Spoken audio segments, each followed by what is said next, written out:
Tu te sens lourd, lent dans tes déplacements, alors cette vidéo est faite pour toi. Je vais te donner une astuce qui va te changer la vie. Et grâce à ça, tu vas gagner en vitesse, en explosivité et en te fatiguant le moins possible. Mais avant de commencer, n'oublie pas de cliquer sur la petite cloche pour les notifications, pour être informé de toutes les vidéos qui sortent tout le long de l'année. Alors, d'après toi, c'est quelle astuce qui va te permettre de gagner en vitesse et en explosivité en se fatiguant le moins possible? Ça t'est jamais arrivé de démarrer et d'être lourd ou sur tes Gibadashi lent ou encore d'avancer en circulaire ou bien décoller complètement tes talons? Je vais tout te détailler du pied jusqu'aux hanches et tu vas vite comprendre ce mouvement. Mais reste bien jusqu'à la fin. Si tu loupes le moindre détail, c'est terminé. Alors, sois attentif. Allez, je démarre par le kokutsu par exemple.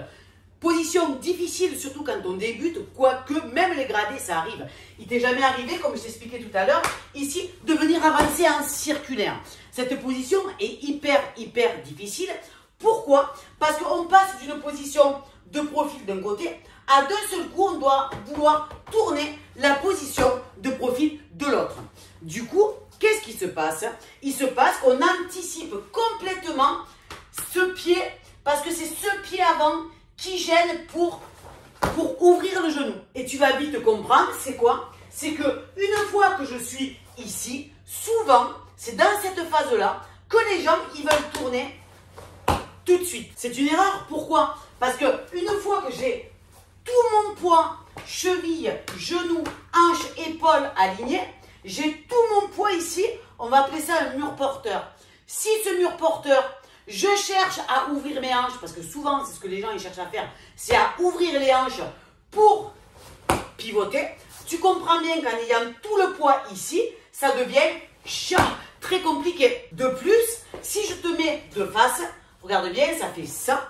Le fait de vouloir tourner les hanches trop tôt, ça va m'engager cette jambe dans un état de circulaire. Et c'est ça le problème. Du coup, la seule solution qu'il y a pour remédier à ce problème, ça va être quoi? Ça va être que nous, on va penser non pas à ouvrir les hanches, mais on va venir penser à ouvrir le genou avant, qui va devenir genou arrière. Et la solution pour éviter cette erreur, ça va être quoi? Ça va être qu'en fait, quand je suis ici, je te mettrai une ligne dans le dos, on ne va pas tourner le genou tout de suite, alors que j'ai ma barre ici, tourner le genou comme ça. Sinon, le problème sera exactement le même. En fait, pour simplifier la chose, je vais te mettre une barre, je vais en premier décoller mon dos du mur. Tu regardes bien que ce pied et ce genou va rester dans l'axe le plus longtemps possible. Comme tu as remarqué, si je reste le genou de face le plus longtemps possible, à un moment donné, j'ai ma cheville qui n'est pas assez souple. Du coup, qu'est-ce qui va se passer? C'est là où je vais décoller le talon pour ouvrir. Et ça, c'est une erreur. Donc, pour remédier à ça, en fait, on va aller vers l'avant. Et avant de décoller le talon du sol, c'est à ce moment-là que je viens ouvrir le genou de manière explosive. Pourquoi? Parce que l'ouverture du genou arrière, c'est ce qui va me permettre d'engager la vitesse de déplacement au niveau des hanches. Tu vois? Et les hanches, tu regardes bien, vont m'accélérer la vitesse de déplacement de ma jambe devant. Donc, tu l'auras compris, que je parte du kokutsu ici, que j'arrive dans ma phase intermédiaire, et qu'ensuite je veuille tourner mon genou, il faut en premier décoller le dos du mur, et vraiment au dernier moment, limite quand je suis prête à vouloir ancrer le pied dans le sol, c'est à ce moment-là que je viens ouvrir ce genou de manière explosive. C'est comme si je vais toucher, tu sais, une feuille de papier vers l'arrière. Et ce que je peux te proposer, c'est quoi? C'est, au lieu de partir de la position A et de vraiment faire ici l'atterrissage en kokutsu tout de suite, en fait, qu'est-ce que tu vas faire? Parce que c'est beaucoup plus facile après de partir parce que tu auras de l'élan. Donc moi, qu'est-ce que je fais? On s'arrête dans la phase intermédiaire.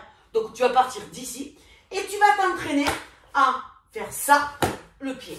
Et au moment où tu sens que tu vas devoir basculer ce pied vers l'avant pour éviter de te casser la figure, c'est à ce moment-là que tu vas essayer de comprendre cette ouverture de genou ultra explosive. Et il y a un exercice très simple sur lequel tu peux le faire, c'est qu'en fait tu vas venir coller ici, tu vois, je me décale un peu, le dos au mur, tu vas juste donner un petit coup de fesse, tu sais là, tchac, juste pour basculer le corps. Et tu attends au dernier moment, tu attends que tu veuilles basculer cette jambe vers l'avant.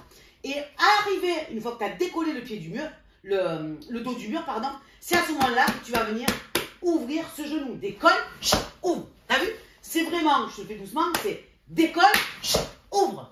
Et le fait d'ouvrir, ça m'envoie les hanches et ma vitesse de démarrage au niveau du pied. Tu vois? Et le fait de venir ouvrir ce genou de manière explosive, ça va vraiment éviter de décoller ce talon. Tu vois? C'est pour ça que j'insiste, ça va être au dernier moment, d'accord? Et tu vas venir ouvrir de manière explosive, de manière que ce pied glisse, tu vois, dans le sol, comme si tu avais un chiffon en fait.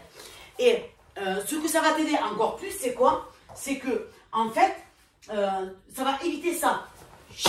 Hop, tu sais les erreurs souvent du débutant, que dès qu'on part, qu'est-ce qui se passe? Tu as le genou où on fait avant-arrière. Avec ce système-là, tu vas être tout de suite basculé vers l'arrière. Du coup, il va y avoir une opposition entre le pied qui va aller vers l'avant et la jambe arrière qui va aller vers l'arrière. Il va y avoir tension du mouvement. Tu l'auras compris que bien évidemment, c'est plus facile de partir de là, c'est plus difficile, pardon, de partir de là et de se mettre en déséquilibre pour sentir ce mouvement-là, que par la suite de le faire dans la phase intermédiaire.